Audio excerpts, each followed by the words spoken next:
Hola, ¿cómo están? Bienvenidos a Mesa Central Digital en este día lunes 13 de julio. Estamos iniciando una nueva semana. Una semana que podría traernos hartas cosas. Un feriado que se agradece, como siempre, pero también 3 sistemas frontales que podrían causar ahí problemas. Entre 100 y 200 milímetros de agua se esperan para la región metropolitana en los próximos días. Y sabemos que esta ciudad no resiste muy bien. Así que tomen todas las precauciones que haya que tomar. Vayan a limpiar las canaletas, hagan todo lo que pueda ayudar. Si hay estas rejillas que hay en la calle que a veces están llenas de basura, si usted vive cerca de una, límpiela. Y así nos evitamos problemas. Son las 11:11, hay 19 grados a esta hora en la región metropolitana. 19, hace bastante calor. Subió harto la temperatura con este pronóstico además de lluvia. Está lloviendo a esta hora en Concepción. 13 grados de máxima en el norte, están entre 20 y 19 de máxima en Arica e Iquique, y en Puerto Montt hay 13 grados de máxima también con pronóstico de lluvia para la mañana y la tarde. Y en Punta Arenas hay máximas de apenas 3 grados. Nevó durante la mañana en el extremo sur. Ya, iniciamos de inmediato el programa. Tenía hoy día una efeméride. Un día como hoy, en 1954, murió Frida Kahlo. Y en el 2022, el telescopio espacial James Webb revelaba algunas de las imágenes más profundas y más novedosas del espacio. Un telescopio se necesitaría también para encontrar las confianzas. Se perdieron durante los últimos días. Vamos a hablar de eso también. Iniciemos el programa, vamos con los temas de hoy. Ya, tenemos entonces, vamos a hablar de la formalización del cabo de la Armada que provocó el accidente fatal en Viña del Mar. 6 personas murieron ayer domingo, 7 resultaron heridas y la verdad es que pudo ser mucho, mucho peor, es lo que dicen también los testigos. Pueden ver las imágenes. Durante la noche llegaron algunos vecinos del sector de esta feria, Caupolicán se llama la feria, en Gómez Carreño, esto en Viña del Mar, y llegaron con flores porque, bueno, todavía estaban en el proceso de identificación de algunas de las víctimas y la gente llegó con velas, con flores hasta el lugar para rendir también suerte de despedida a quienes perdieron la vida en este trágico accidente. La alcaldesa de la comuna, Macarena Ripamonte, decretó 3 días de duelo en Viña del Mar. Vamos a hablar sobre eso. Vamos a conversar también sobre la mega reforma, por supuesto, porque sigue la tramitación en la Comisión de Hacienda y han habido hartas declaraciones durante esta mañana. El ministro Quirós decía, vamos a dejar las pequeñeces de lado. Pero la verdad es que con él estaban bien molesto, y hace un ratito también el senador Ricardo Celis decía que él da por muerto el acuerdo con el gobierno. Y también la ven ahí en pantalla, ella es la nueva presidenta del Tribunal Constitucional, María Pía Silva. Asumió esta jornada a las 10 de la mañana, iniciada esa ceremonia con presencia también del presidente José Antonio Kast. Iniciemos Mesa Central Digital. Bueno, vamos a hablar de esta formalización que debe ocurrir. Debe estar empezando la formalización de este cabo de la Armada. Sí, era hoy día a las 11 en el Juzgado de Garantía de Viña del Mar. Un hecho que ocurre ayer muy temprano por la mañana, o sea, eso de las 8:30. De hecho, había quienes planteaban, algunas autoridades ahí, decían, esto hubiese sido un poco más tarde, y la verdad es que hubiese sido realmente aún mayor. 8:30 se estaban instalando quienes llegaban a trabajar a la feria. Entonces no había tanta gente. Claro, al mediodía, con la feria llena de personas, esto hubiese sido tremendo. La velocidad con la que se ve ese vehículo blanco avanzar por sobre la gente, y ese paradero que es clave, porque decían algunos testigos, ese paradero detiene al vehículo, o si no hubiese seguido arrollando personas. Se va en contra de la calle, la vereda, a quienes estaban instalándose, estaban comenzando su jornada de día domingo. Dentro de las cosas que conocemos es que efectivamente acá hay un cabo de la Armada que estaba de Franco, y que además conducía un vehículo particular, su vehículo, que no tenía ni SOP ni también permiso de circulación al día, pero que no estaba bajo los efectos del alcohol y las drogas. Eso es lo que han dicho las autoridades, lo que decía también el fiscal ayer antes de conversar con la prensa. Estaba a la espera también de esos exámenes el fiscal, y Por lo tanto, él podría pasar al control de detención hoy día por delitos que tienen que ver con conducción imprudente, por el exceso de velocidad que se alcanza a ver en las imágenes. Y hay que descubrir acá qué es lo que ocurre. Él dice que se desmaya. A él lo sacan del auto luego del accidente y quieren golpearlo. Ese era el objetivo de la gente porque pensaban que venía bajo los efectos del alcohol. Y se genera ahí una situación muy, muy traumática entre heridos, entre personas que pedían auxilio también para ayudar a sus familiares, las víctimas fatales y además las personas que tenían mucha rabia en contra de este conductor. O sea, hay que esclarecer qué es lo que le pasa. Hay un video también que se deja ver ayer en redes sociales en donde se ve que él dice que se desmayó. Eso es lo que le dice a la gente y no que estaba bajo los efectos del alcohol o de alguna droga. Vamos a revisar lo que decía Carabineros, lo que decía el fiscal a propósito de lo que conocemos en realidad hasta ahora de este hecho de seguro durante el control de detención de esta mañana y formalización. Vamos a conocer más detalles. Sí, conforme al análisis de las imágenes, el vehículo habría pasado a cargar combustible anteriormente en unos bidones que se encuentran en el interior del vehículo y posteriormente habría tomado la avenida en dirección al tránsito.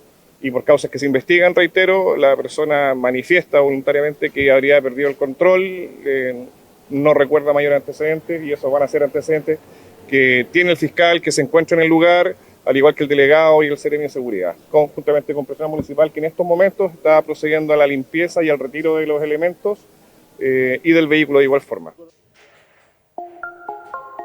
Pero ahí está la versión entonces de Carabineros. Tenemos por ahí también, ¿no?, la versión del fiscal, porque él alcanza a ver algunas imágenes de cámaras de control de tránsito en donde se ve el vehículo en una línea recta a velocidad. Y lo que dice ahí, entendiendo que esto es una calle, estaban armando además una feria y dicen no corresponde a los límites de velocidad aceptables. Ahora, hay que esclarecer si efectivamente esta persona paró antes, si hay acá un tema médico que ocurre mientras conducía.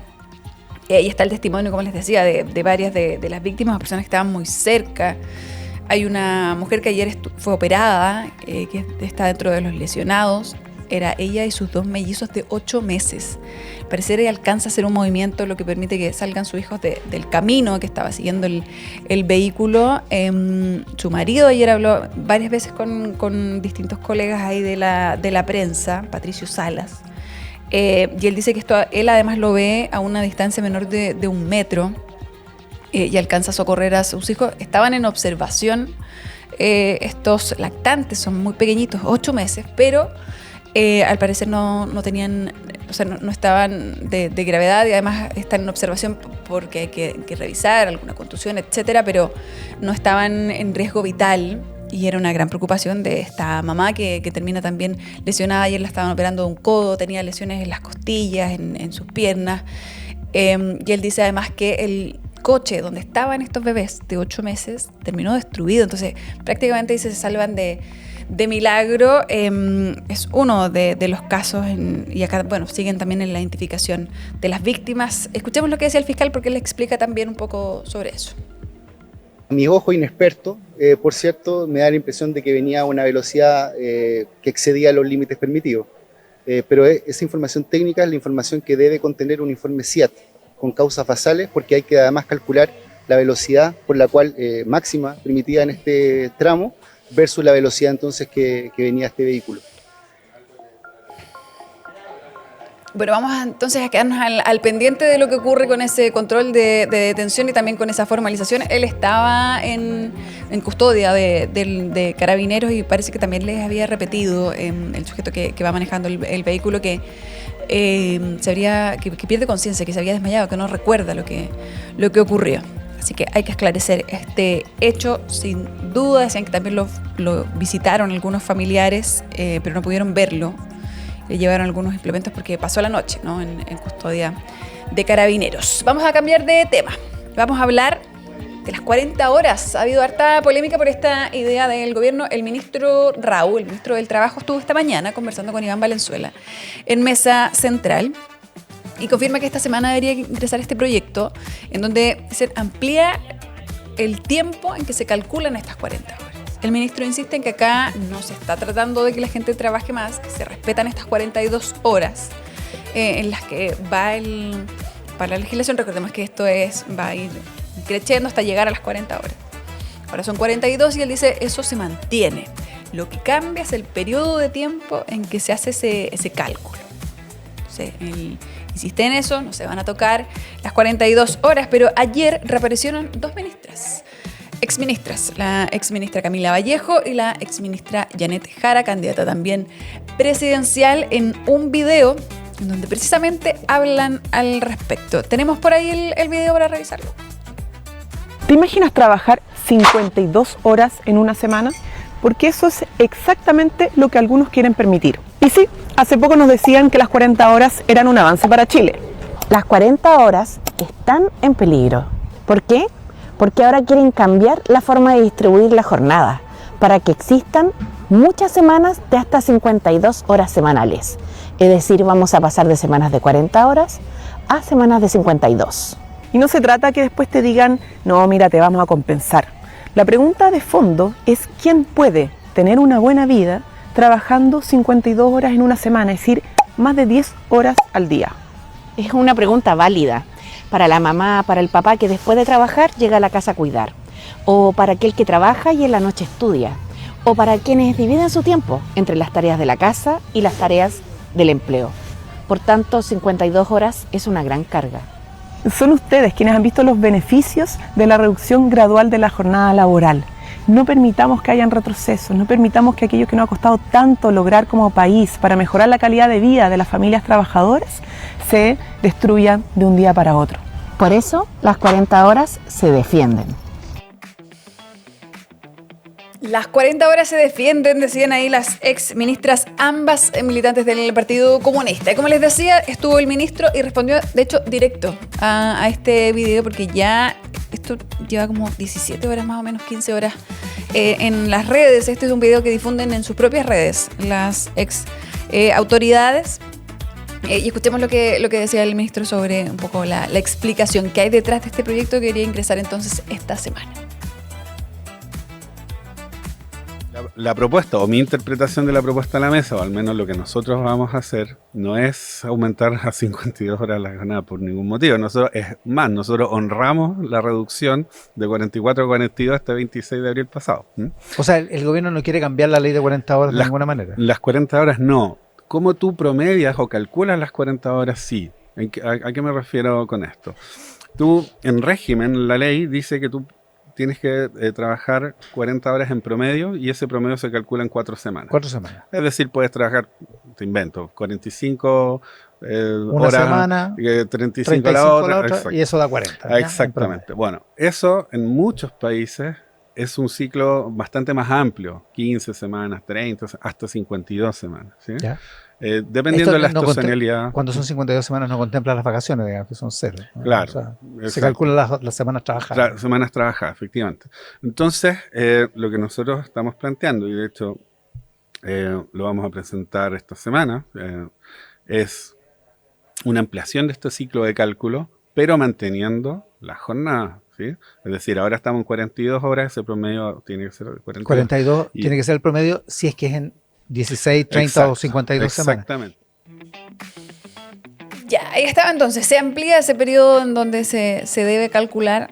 Y vamos a ver qué ocurre con esa tramitación, porque el ministro dice entonces va a ingresar a discusión.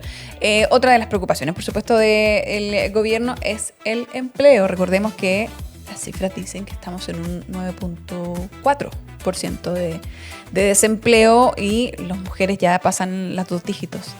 Desde la medición anterior incluso ya llegan a esos 2 dígitos. El plan, acá hay una estrategia también interministerial de apostar por la creación de empleos, 70.000 empleos, si no me equivoco, es la meta que se pusieron el ministro del Trabajo, la ministra de la Mujer y Equidad de Género, Judith Marín, la ministra de Desarrollo Social, parece que también está dentro de esa mesa. Vamos a revisar lo que decía el ministro en torno a ese plan para el empleo. Nosotros estamos trabajando en esas 2 líneas. En el corto plazo, bueno, el presidente, ¿cómo se llama?, nombró esta mesa interministerial por el empleo con el ministro Mas, con la ministra Judith Marín, además está Subdere, y bueno, se ha ido ampliando un poco esta mesa. donde tenemos básicamente una meta autoimpuesta de generar 50.000 empleos de aquí a octubre. Hay una inyección importante de recursos, son 50.000 millones de pesos, en los cuales la mitad, 25.000 millones, se van a ir a subsidios.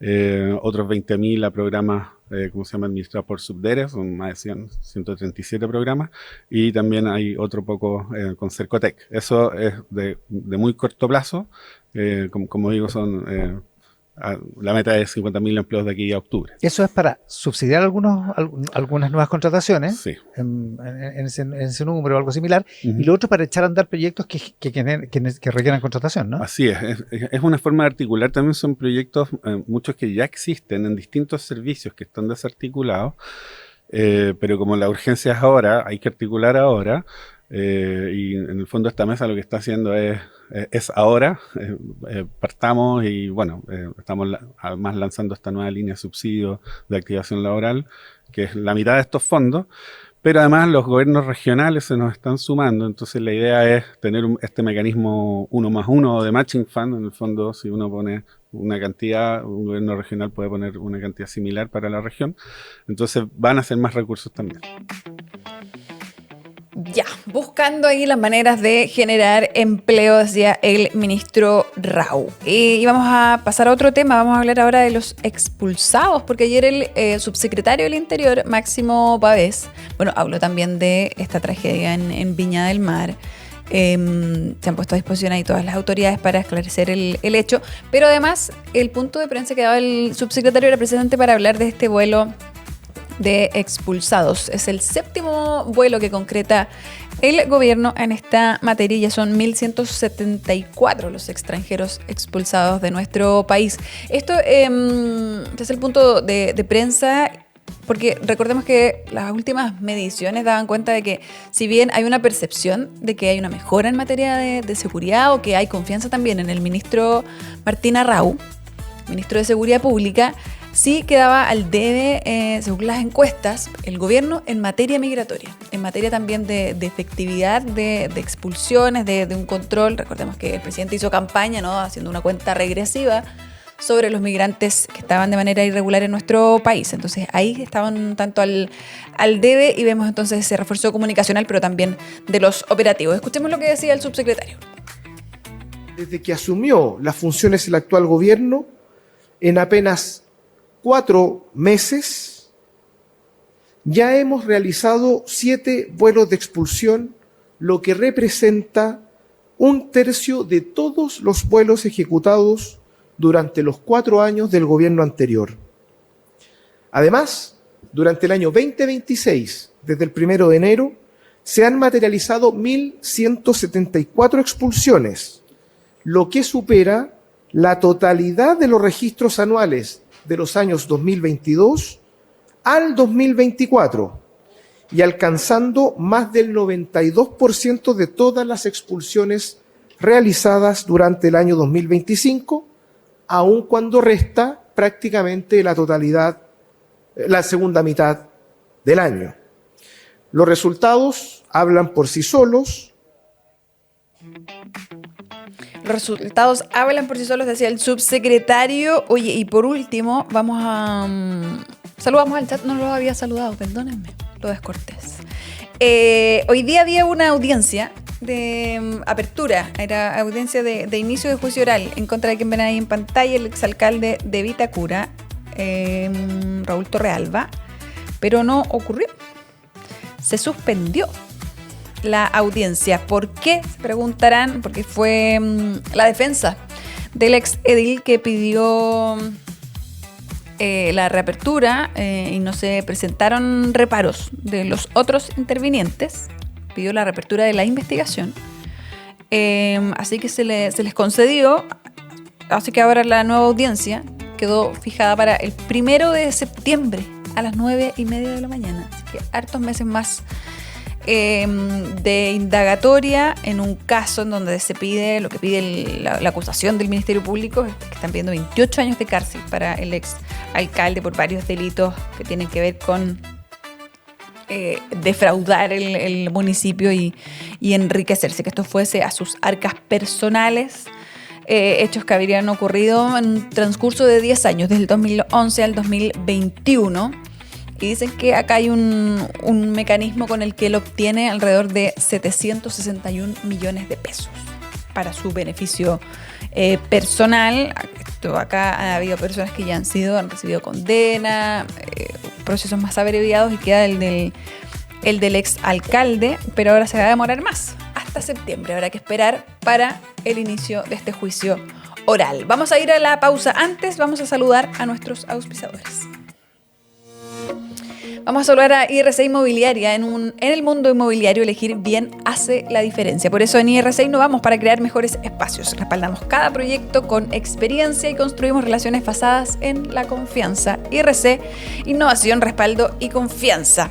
Y vamos a saludar también a nuestros amigos de Coihue, que el banco no detenga a tu empresa. Con Coihue puedes cobrar y pagar a otros países en minutos, 24/7 y de forma segura. Entra a coihue.com, koywe.com. Coihue, muchas gracias. Son las 11:31, vamos a ir a la pausa y ya volvemos con más Mesa Central Digital.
Volvemos a Mesa Central Digital y ya no estoy sola. Ya está aquí Dani Jansson. ¿Qué tal, Dani? ¿Cómo estás, Cota? ¿Bien y tú? Muy bien.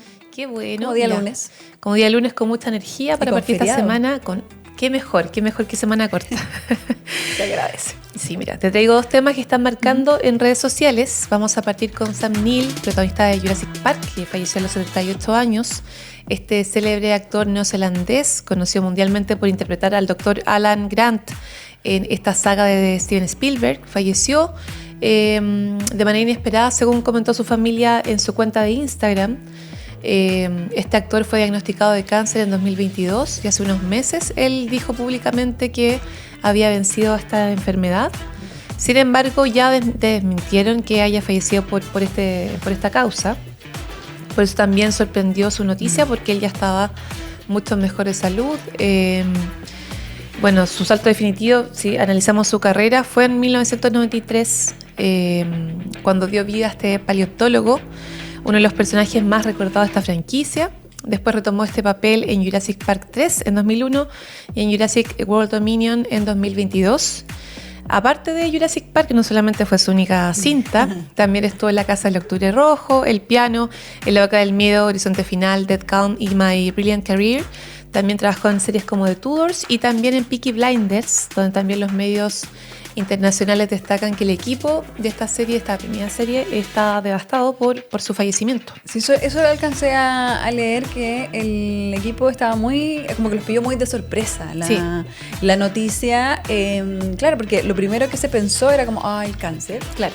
Pero no fue esa. No fue el cáncer, no, claro, o sea, pero bueno, su familia dijo que falleció rodeado de sus seres queridos, pero claro, provoca sospecha, o sea, sorpresa más que sospecha, que haya fallecido de esta manera inesperada y no por esta enfermedad que lo aquejó durante un par de años. Y estaba joven, además, una persona que estaba activa, Exacto, actuando. viva, sí. Incluso para el 2027 está previsto el estreno de The Last Resort, la última película en la cual él participó.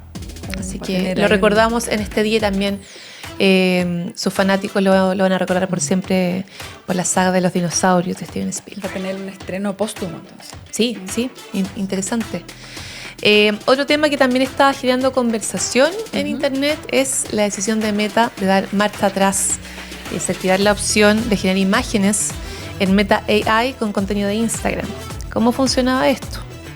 Tú en Instagram, tenías un nuevo modelo llamado Muse Image, que a partir de publicaciones de cuentas públicas de Instagram, o sea, si tu perfil es público, cualquier persona podía generar lo que esa persona quisiera con tu imagen. Peligroso. Muy peligroso. Esto se dio a conocer hace unos días. Según la empresa, era un modelo de generación de imágenes desarrollado como un socio creativo para ayudar a los usuarios a crear imágenes de alta calidad para compartir en sus redes sociales. Está disponible en Meta AI. Se podía generar contenido desde cero, a partir de indicaciones de texto, o trabajar sobre una imagen ya existente que facilite al usuario. Pero tras su lanzamiento, se dio a conocer que también se podría mencionar a usuarios de Instagram en la aplicación para incorporar estas fotografías que ya te mencioné que uno tiene de manera pública. Por ejemplo, para hacer invitaciones, un borrador, videos, imágenes. Sin embargo, tú podías desactivar esa opción. Si tú tenías tu cuenta pública, tú podías activarla, pero mucha gente no sabía que esto ya estaba activo, mucha gente no sabía que esto se podía hacer. Entonces llegaron las quejas y finalmente Meta indicó que esta función ya dejó de estar disponible. Tras recibir comentarios que decían que no cumplió con las expectativas de los mismos usuarios y también por un asunto, un debate de la privacidad. Así que ya no está. Es que es peligroso, porque recordemos que pasó en algún momento también con este como asistente, el Grok de X, en donde lo que hacía la gente era pedirle a Grok que básicamente hiciera imágenes con IA a propósito de una imagen que existía, y le pedían, por ejemplo, en el caso de mujeres, que pusiera a estas mujeres en traje de baño o que las desnudara, y es súper preocupante lo que se generó y cómo no tenían un poco cómo atajar esto que la gente descubrió. Sí. Entonces yo creo que ahí estaba la desconfianza también de que ocurriera ahora en Instagram nuevamente algo así. No, y claro, y no solamente porque también sabemos que en ciertos países están bloqueando las redes sociales para menores de edad, pero hay muchos otros países, la mayoría, que permiten que menores de edad tengan cuentas, o también los mismos papás suben fotos de sus hijos que no tienen idea. Entonces, mucha gente puede tomar ese contenido, o sea, lo podía tomar y hacer imágenes nuevas. Entonces, no había un control y ellos al final optaron por ya deshabilitar esa opción. Aparte, ¿para qué? Esa necesidad también de la inteligencia artificial de darnos cosas que en realidad no necesitamos. No. O sea, ¿para qué queremos crear esas imágenes No como es a partir de algo que No es necesario. no es necesario? No es necesario. Entonces, esa como ganas de decirnos, ustedes necesitan esto, cuando en verdad No es necesario. real. No es necesario. Así que qué bueno que se dio pie atrás, pero claro, es una conversación que va a seguir ocurriendo y que vemos de manera constante. Sí, así que hay que poner ojo con las notificaciones que lleguen desde Meta, porque una vez no las lee, y esto es muy importante, sobre todo para la gente que tenía cuentas de Instagram públicas. Los términos y condiciones que uno siempre ignora en las aplicaciones. La letra son chica, muy importantes. el asterisco siempre hay que revisarlo. Y bueno, y las actualizaciones también, pues de las aplicaciones hay que tener ojo cuando uno actualiza, ver si efectivamente hay cosas que cambiaron que podrían ser relevantes. No siempre es solamente cómo se ve la aplicación. A veces Exacto. son los permisos que uno otorga también. Muchas gracias, Dani Llanos. Gracias, Cota, que estés muy bien. Que estés muy bien. Nos vemos mañana. 11:41, vamos a continuar el programa y vamos tenemos lo que decían hoy día nuestros columnistas en Mesa Central. Bien variados los temas. Carolina Toá habló de las relaciones exteriores de nuestro país. Estaba Carolina Toá, la exministra, y también estaba Daniel Mansuy esta mañana. Daniel tenía, ¿qué era la pausa de hidratación? El debate ahí en torno también al mundial. El VAR, que también ha sido bien polémico. El VAR en este mundial de la FIFA 2026. Vamos a escuchar lo que decían nuestros columnistas. Y en el mundo como está hoy día, quizás lo más importante para un país pequeño como el nuestro, tan abierto, es precisamente esa geometría variable. Es decir, nosotros tenemos relaciones múltiples, tenemos principal relación con este país, lo comercial, pero lo político con este otro, el tema de defensa con este otro. Y hacer esta apuesta respecto de un país como Estados Unidos, que está tomando las decisiones que está tomando hoy día, porque este no es Estados Unidos cualquiera, es Estados Unidos 2026. O sea, un Estados Unidos que se desentiende de todas las reglas establecidas en materia internacional, que se desentiende de los acuerdos comerciales, No creen en el multilateralismo, que establece claro, unilateralmente la norma de lo que es correcto y lo que no, hacer esta aseveración, y esta aseveración va al mismo tiempo que Chile sale de esta reunión que hubo de defensa en que se habló y se trató de, digamos, adoctrinar a las naciones latinoamericanas con los beneficios de la doctrina Monroe y los comentarios del Ejecutivo chileno, que esto es una gran oportunidad para Chile en materia de seguridad. Y esta es una doctrina muy complicada, porque lo que dice en el fondo es que los países latinoamericanos tienen que orientar sus decisiones en los intereses que tiene Estados Unidos, y que aquí hay un primus inter pares que es el que ordena, digamos, lo correcto y lo incorrecto. Entre otras cosas, hoy día eso se traduce en la orientación de que hay que aumentar el gasto en defensa. Se discutió mucho si es que esto, en el fondo, el propósito del VAR era resolver los problemas que obviamente un árbitro no puede verlo todo, tiene que tener el apoyo de la tecnología, lo que parecía evidente, porque habían errores que podían ser resueltos básicamente, digamos, mirando la cámara que todos los televidentes veíamos, pero que el árbitro no podía ver y por tanto tenía que resolver sin la ayuda de eso, ¿no? Sin la ayuda de la tecnología. Y se nos dijo que esto iba a resolver, por tanto, los problemas de interpretación, los problemas de mala visión del árbitro y un largo etcétera. No me quiero pronunciar respecto de las polémicas que han habido en este mundial, porque han sido muchas y cada telespectador podrá hacerse su propia opinión, pero lo menos que puede decirse es que ese objetivo no se cumplió, porque las polémicas hoy día son, casi te diría que, no sé si más, pero son tan duras y tan agudas como lo eran antes, ¿no? Porque el VAR simplemente abrió nuevos flancos de discusión. Es que antes las polémicas eran por metros, ahora son por milímetros. Son por milímetros. Lo que es particularmente odioso. Es verdad, Y es sobre verdad. todo respecto, por ejemplo, de cuándo tiene que intervenir el VAR. Y bajo qué condiciones puede intervenir. El partido este fin de semana de Argentina nos dio un ejemplo de eso, y por tanto el VAR no nos redujo los problemas, sino que solo los aumentó. No estoy diciendo que haya sido malo el VAR, simplemente estoy diciendo que la ilusión de que los problemas se pueden resolver con el uso de la técnica es un espejismo, no tiene ningún sentido, y aquí los problemas solo se han radicalizado en un sentido, porque siempre hay una persona que tiene que tomar la decisión de cuándo se usa el VAR, cómo se usa el VAR, desde qué lugar se utiliza o no.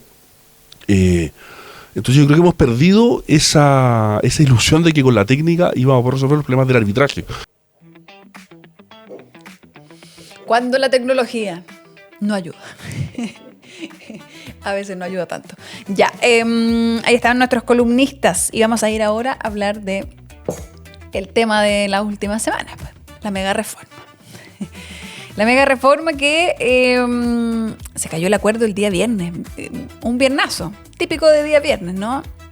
En medio de la discusión que había en la Comisión de Hacienda, estábamos cerrando la semana con un acuerdo entre el PPD y el gobierno. Paulina Núñez, que sacaba adelante y decía que en realidad tenía razón, ¿no?, en querer conversar, era un balance positivo, pero durante la tarde, avanzada la hora en realidad ya, aparece el PPD a decir que se caía el acuerdo a propósito de una indicación que se ingresa y hay una modificación que llegaba que a partir del 2029 esta reducción al impuesto corporativo de las empresas iba a dejar ese cobro en un 22%, no en un 23%, que era lo que se había hecho siempre. Se habla de esta reducción de un 27% a un 23%, bueno, esto quedaba en un 22% en algún punto, y en el PP decían, esto nunca lo conversamos. Pidieron explicaciones, no se entendía qué pasaba, la cosa es que 7 de la tarde,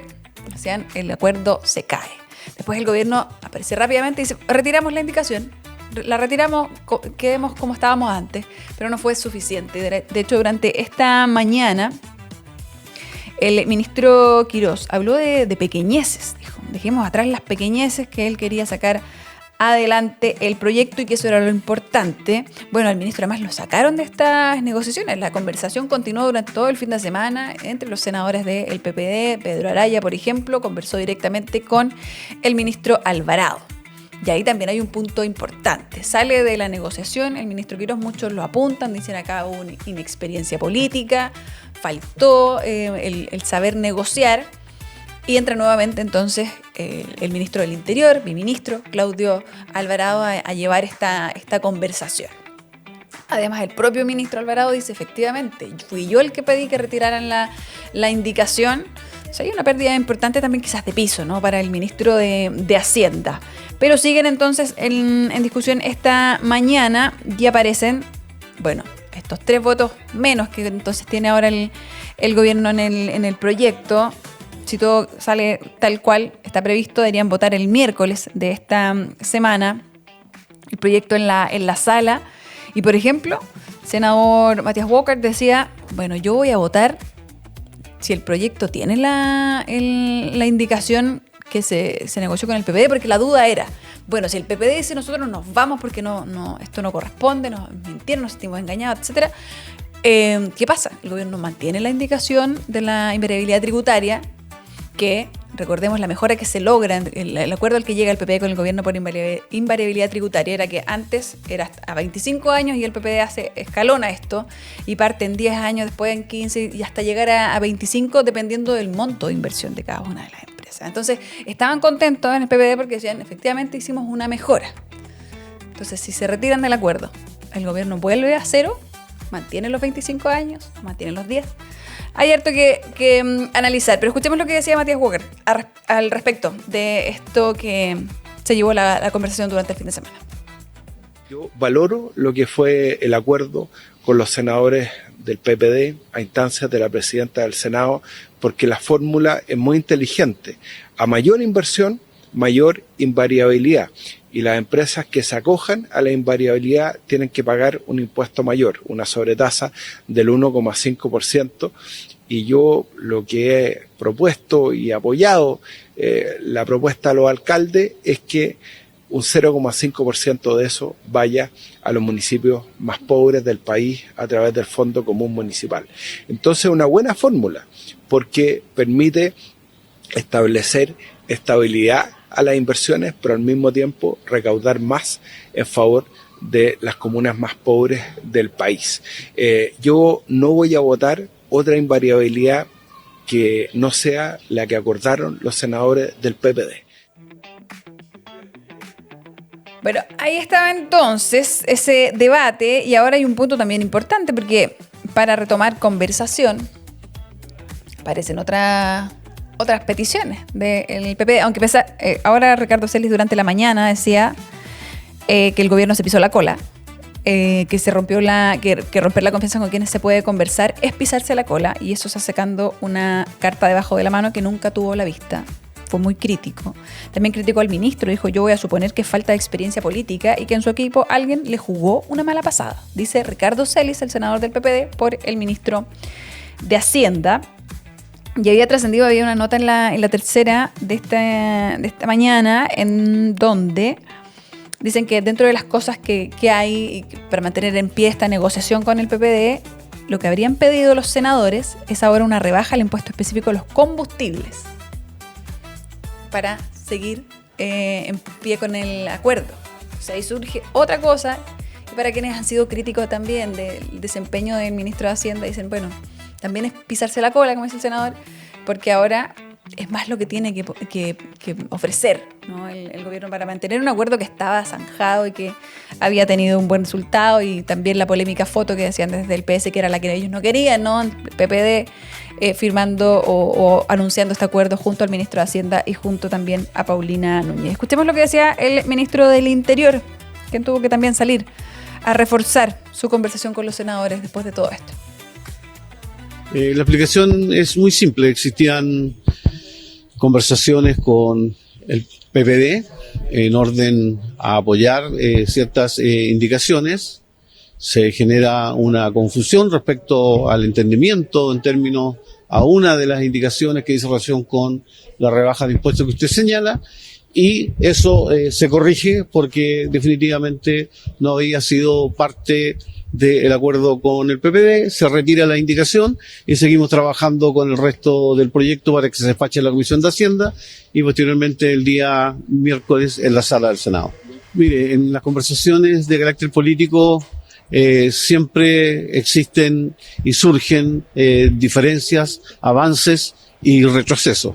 Lo importante es que esté siempre la disposición a seguir conversando, a seguir abordando los temas que dicen relación con la mega reforma.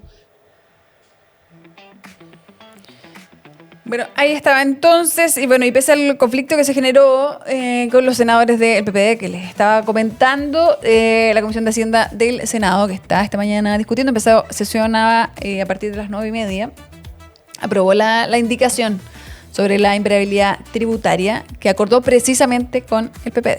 Entonces queda como se había acordado.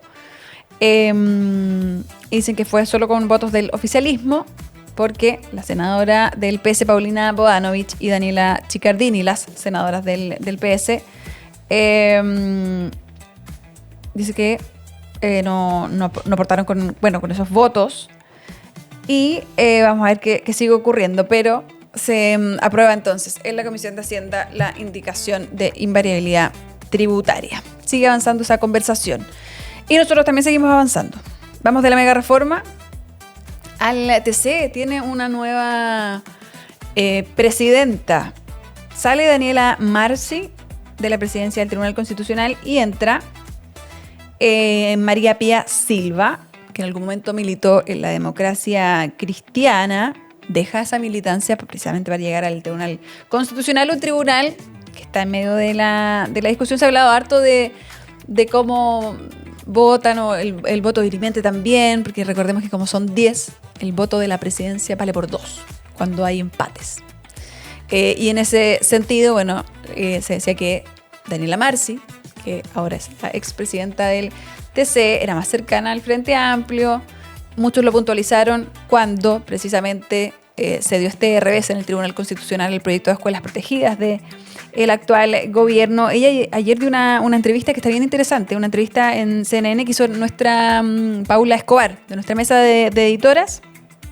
Paula estuvo conversando con Daniela Marci, abordó su decisión respecto del proyecto de escuelas protegidas, de defender también la gratuidad.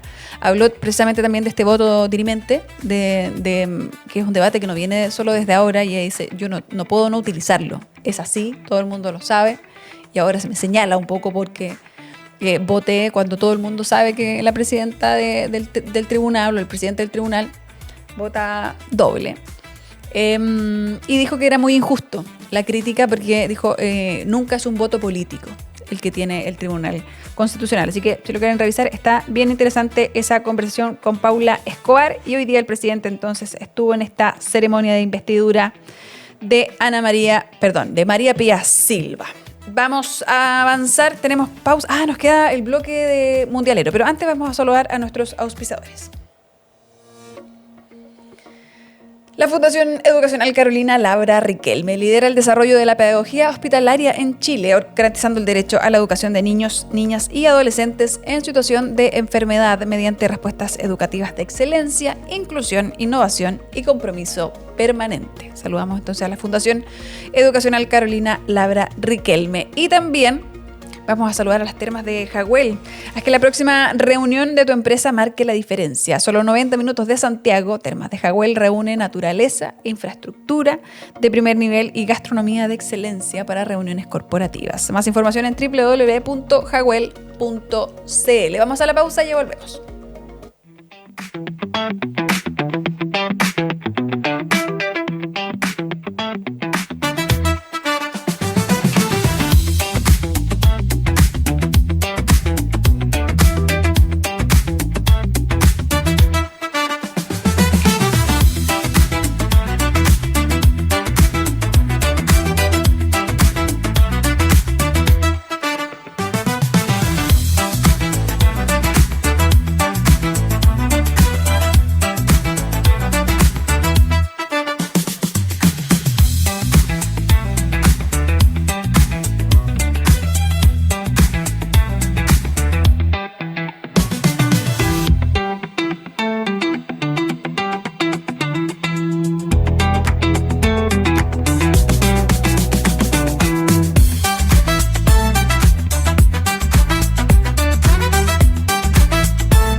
Con el micrófono. Volvemos a Mesa Central Digital. Ya está aquí conmigo Javier Saldúa. ¿Cómo estás, Javier? Todo bien, ¿y tú? Aquí esperando esta última semana del Mundial que llegó así de rápido. Contento me imagino, porque ya me alcanzaron la polla mundialera. Estoy sigue enojadísima. La competencia. Estoy enojadísima. Porque se permite cambiar resultados y esto termina en que me destronan. Pero estás ahí, es solo un punto con... Mira, no lo sé. No lo sé porque ahora es todo tan incierto. Es que está buena esta final de Mundial o estas semifinales, están entretenidas. Sí, ahora tenemos los 4 semifinalistas. De 48 equipos que empezaron, quedan 4. Así que 4 son los que van a luchar por levantar ese trofeo que tienes a tu izquierda justo en la final de este domingo en Nueva York. Y estos 4 semifinalistas no han perdido en el campeonato, solo registran triunfos y algunos triunfos y empates. Es primera vez que los 4 semifinalistas del campeonato son justo los primeros 4 del ranking FIFA, además, en la historia de los mundiales. O sea, los mejores de los mejores están. Tal cual. Asimismo, los mejores, los que tienen más puntos en partidos oficiales, en amistosos y en campeonatos. Y los 4 han conocido lo que es ser campeón del mundo. Argentina 3 veces, Francia 2, España 1 y los ingleses con 1 también. Igual quedó súper entretenido además porque tienen como historia. O sea, está Francia-España, que tienen su historia de encuentro, y está del otro lado Argentina-Inglaterra. Partidos, como tú dices, con mucha rivalidad, con mucha tensión. Va a estar entretenida. Empecemos, si te parece, con el de Francia y España, que se miden mañana a las 3 de la tarde en el estadio Dallas de Arlington, que tiene un amplio historial de enfrentamientos que ya tiene más de 100 años. Porque la primera vez que se vieron las caras fue en 1922, el 30 de abril de ese año, en un partido amistoso. Solo estos 2 equipos, digo, se han enfrentado 38 veces en partidos oficiales, con 18 triunfos para España, 13 para Francia y 7 empates. Pero Francia ha ganado algunos de los partidos más importantes. Por ejemplo, en la final de la Eurocopa de 1984 por 2-0 y en la final de la Nations League de la UEFA, un campeonato nuevo, por 2-1 en 2021. Sin embargo, solo una vez se han topado en Copas del Mundo y fue en Alemania 2006 en octavos de final, y también fue triunfo para los galos por 3-1. Mira, o sea, hay un centenario de historia acá en común, y va a estar entretenido el encuentro. Porque tenemos además ahí en Francia a un candidato al Balón de Oro. Kylian Mbappé, que ya se había enfrentado con Lamine Yamal, por ejemplo, en las semifinales de la Nations League de 2025, en junio del año pasado. España ganó 5-4 ese partido, fue muy, muy entretenido, y así llegó a la final, posteriormente con Portugal. Y también es un partido que levanta tensiones, como fue lo que pasó con el comentario que hizo el expresidente del gobierno español, Mariano Rajoy, en el medio del debate, en una columna de opinión, donde dijo que Francia tiene un altísimo nivel, pero sin franceses. Un dato que es inexacto y que analizaba Ramón Ulloa hoy día en Doble Clic, ya que 23 de los 26 jugadores de la plantilla de Francia sí nacieron en ese país. Así ¿23 de los 26? Tal cual, 23 de los 26. Así que no era exacta la afirmación. Bueno, por eso decían que era más que nada racista. La frase recaía en racismo más que en un dato real. Y fue criticado también dentro de España por muchos exjugadores, por ejemplo. Pero veamos rápidamente cómo llegan cada uno. Francia, por ejemplo, llegó en la fase de grupos con 3 triunfos: 3-1 a Senegal, 3-0 a Irak y 4-1 a Noruega. Después venció 3-0 a Suiza en 16avos de final, 1-0 a Paraguay en octavos, 2-0 a Marruecos en cuartos, con los goles de Kylian Mbappé y Ousmane Dembélé, el partido que se jugó el jueves pasado. Por su parte, España viene con un empate 0-0 con Cabo Verde, una goleada 4-0 a Arabia Saudita, 1-0 sobre Uruguay, también un triunfo. En 16avos vencieron a Austria, en octavos a Portugal por 1-0, en Bélgica, y a Bélgica 2-1 en cuartos de final, ahí donde fue Miquel Merino quien hizo el gol del triunfo, el gol heroico al final del partido, igual que en el partido con Portugal. También fue la estrella que llevó a España a seguir avanzando en esta Copa del Mundo, que ya está en las semifinales, recordemos. Y ese partido también significó que se rompiera el récord de imbatibilidad de Unai Simón, el arquero que llegó a estar 650 minutos sin recibir goles en Copas del Mundo, en un registro que acumula los últimos partidos del Mundial anterior y los primeros de este. 650 minutos sin un gol. Imagínate tú, esas manos y esos pies. La defensa, ¿no? Así España mostró no mostró un gran nivel futbolístico en general, al menos a nivel ofensivo no se caracterizó por hacer tantos goles, salvo el partido 4-0 con Arabia Saudita, que fue la excepción, pero con Cabo Verde fueron muy cuestionados por eso, por ejemplo. Pero al mismo tiempo el hecho de no recibir goles durante 5 partidos, claro, meritorio. Había buen trabajo de la defensa. Y el otro, que es un clásico, muchos decían, nuevamente las Malvinas salen aquí a relucir Argentina versus Inglaterra. Y en lo último, sí, el árbitro del partido de Francia y España es el salvadoreño Iván Barton, que tiene 35 años y es el centroamericano que más ha dirigido partidos de los mundiales. Lleva 3 en esta Copa del Mundo. Y bueno, ahora hablemos, como decías, de Inglaterra y Argentina, que se enfrentan el miércoles a las 3 de la tarde en Atlanta. Otro partido lleno de historia. Bueno, ¿para qué decir la Guerra de las Malvinas? Aunque había quienes ya estaban diciendo, no le metan política a esto que es fútbol, pero este es un mundial que ha tenido tanto también de geopolítica, de tanta autoridad inmiscuyéndose en cosas donde no debería. Entonces, es complicado, claro, separar las cosas. Ambos países se han enfrentado 14 veces, con un récord de 6 triunfos para Inglaterra, en este caso, 3 para los argentinos y 5 empates. El primero fue en 1951, un amistoso.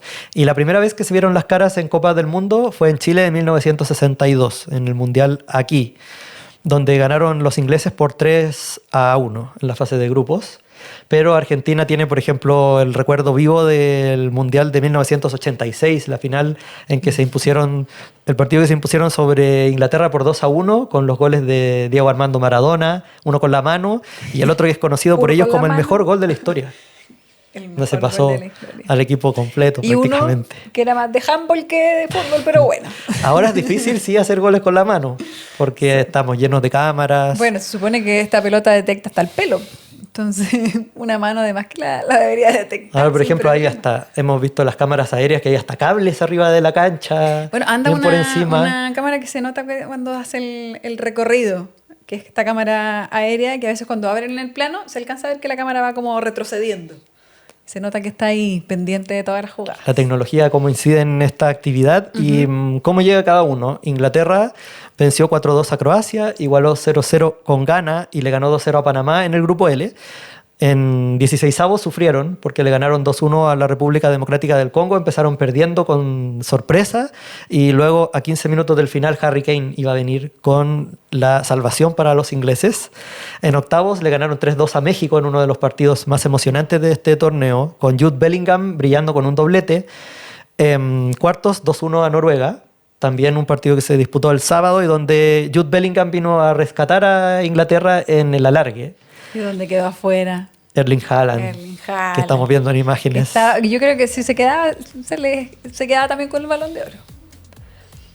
Llegó a hacer 7 goles, su primer mundial. Y por el lado de Argentina, los dirigidos de Lionel Scaloni están por sexta vez en semifinales de una Copa del Mundo. Vencieron 3-0 a Argelia, 2-0 a Austria, 3-1 a Jordania en la fase de grupos, 3-2 a Cabo Verde, un partido muy entretenido en 16avos de final. Luego en octavos 3-2 a Egipto, una remontada épica que estuvimos comentando. Cerró a Egipto. Con polémica, sí. Con harta polémica. Y 3-1 a Suiza el sábado en cuartos de final en un partido que también tuvo polémica y que tenemos que decir que se terminó decidiendo en favor de Argentina con la expulsión de Embolo a los 72 minutos, con una doble amarilla por una simulación que vieron en el VAR y que la cámara mostraba que sí había simulación. Mira, vaya. Pero la decisión, claro, a veces genera el debate de por qué para unos equipos sí se revisa y para otros no, por ejemplo. ¿Y por qué algunos los sancionan por estas simulaciones cuando hemos visto simulaciones también en este mundial? Goles anulados, hemos visto muchas de este tipo de situaciones y lo que tú decías, el comentario que citabas era del entrenador Scaloni que dijo no le demos otro cariz. Este es solo un partido de fútbol. Es con un gran equipo, con un entrenador que respeta y admira mucho, refiriéndose a Thomas Tuchel, el entrenador de los ingleses.